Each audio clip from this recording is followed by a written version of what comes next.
Welcome back, folks. Today, we're diving into Black love in the modern era, how it's all about healing, Yeah, communication, and growth. It's really about resilience and creating deep, intentional bonds. absolutely. When I think of this, I think of the idea that despite all the systemic barriers and everyday challenges, Black couples continue choosing love, right? Right, exactly. It's like even though there's financial struggles, communication issues, and the weight of historical trauma, there's this amazing underlying strength that keeps love alive. uh And isn't it interesting that the conversation, as highlighted by experts like April Lancet, shows how crucial intentional nurturing with understanding and mutual respect is? It's not just about survival, but about truly flourishing. Yeah, totally. Lancet pointed out that when Black love is nurtured with intention, it creates not just any relationships, but ones that flourish, ones that grow instead of just sticking to survival mode. Absolutely. I mean, think about Tabitha Brown and her husband Chance Brown. They really exemplify this, don't they? Even when circumstances force them to stay together, they manage to fall back in love and commit to working through the challenges.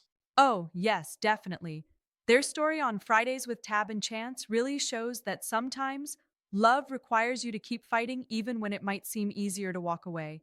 It's like, using the hard times as a grounding force for Yep. growth. But let's be honest, sometimes it might sound a bit like they had to stay together due to financial constraints. Don't you think that paints a more complicated picture of what sustaining a marriage looks like?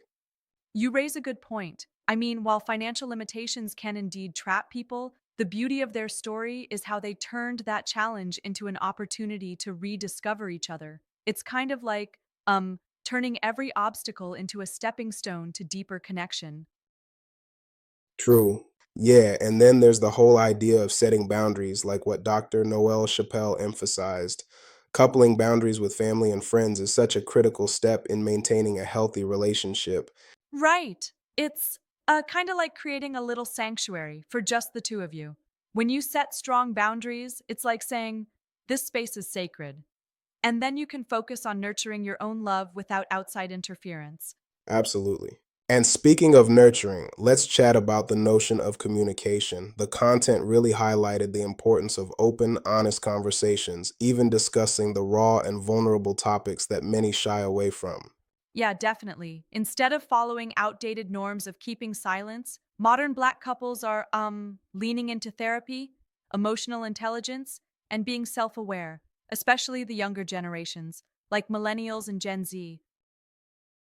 Yep. It's refreshing to see therapy not as a sign of weakness or something to fix a broken relationship, but as a means to build deeper, intentional roots. But I wonder, do all couples have easy access to these resources, or isn't it still a bit of a luxury in some cases? That's a fair critique. While it's inspiring to see so many embracing therapy, there are still systemic hurdles in accessing mental health support. But even so, the conversation has shifted. It's not about fixing something broken, it's about strengthening love over time. Right. And what's fascinating is how generational experiences play into this. The historical narratives, the inherited beliefs about love and trust really shape how couples interact. It's like everyone is carrying a little piece of that history into their relationships. Exactly. Think of it as having a map that's been drawn over generations. Some parts of the map are hard to navigate, but recognizing those old patterns gives couples the power to redefine their journey. And that's what new legacy Yeah, building is all about. I really love how the narrative now is shifting towards thriving, evolving, and, celebrating joy unapologetically rather than just surviving. It sort of challenges the older narrative that romance is hardwired to be this constant struggle. For sure, it's kind of like turning the script. Black love is not just about enduring a storm, but dancing in the rain. You know, intentional partnership means adopting a mindset where challenges become opportunities for growth. Uh-huh.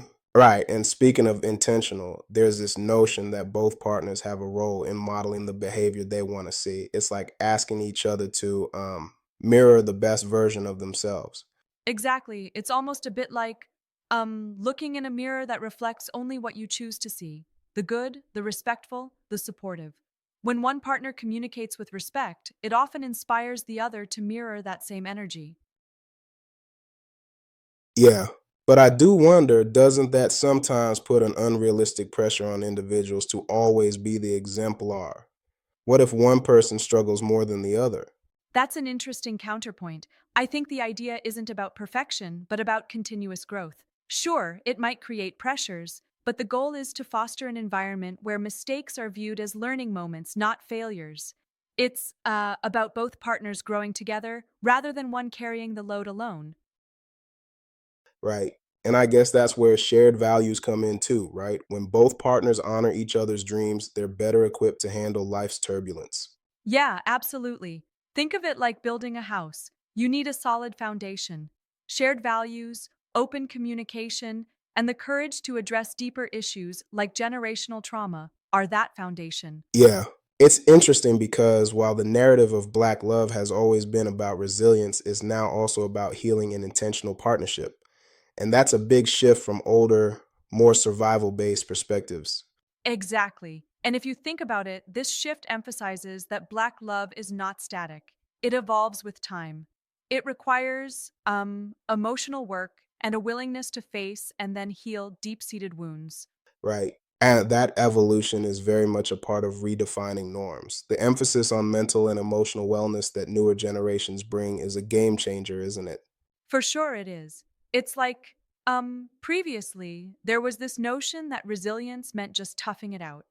But now, resilience means also taking care of your inner world, seeking support when needed, setting boundaries, and really understanding what love means on a deeper Yep. level. So, when you hear about Black couples who do the deep inner work, embracing raw and vulnerable conversations, it really feels like they're also challenging outdated models of what a relationship should be. Right, it's like they're flipping the script entirely.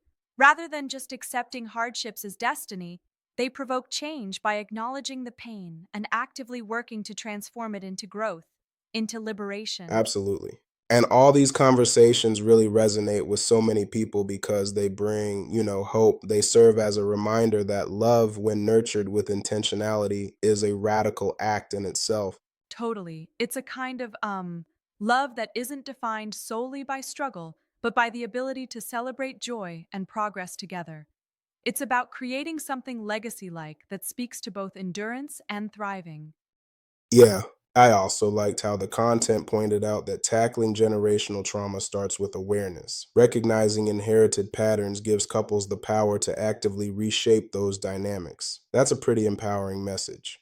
Yes, absolutely. It's like giving yourself permission to break the cycle. Instead of repeating what's been handed down, couples can intentionally redefine what their relationship should look like. A true partnership rooted in healing and growth. True. But let's take a moment to critique this a bit. Do you think there's sometimes an overemphasis on self work and therapy that might overshadow other social factors like economic inequality, or does it actually complement those broader struggles?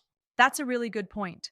While there is a strong focus on personal and relational development, we can't ignore that systemic issues like economic inequality still loom large. However, the narrative isn't saying therapy or personal growth is the cure for everything. It's more that these tools empower couples to navigate those challenges Yeah, better. makes sense. It's almost like by building better relationships internally, couples can also be better prepared to face external challenges. It's a dual approach, internal healing coupled with the resilience needed to tackle systemic obstacles. Exactly. It's like layering your defenses. Emotional wellness pairs with confronting external issues, creating a dynamic where Black love becomes both a sanctuary and a form of resistance, a way to assert that joy and partnership can thrive even under pressure. Right. And that, at its core, is the beautiful complexity of Black love today, a story of resilience, intentional healing, and the ongoing journey towards a loving, equitable future.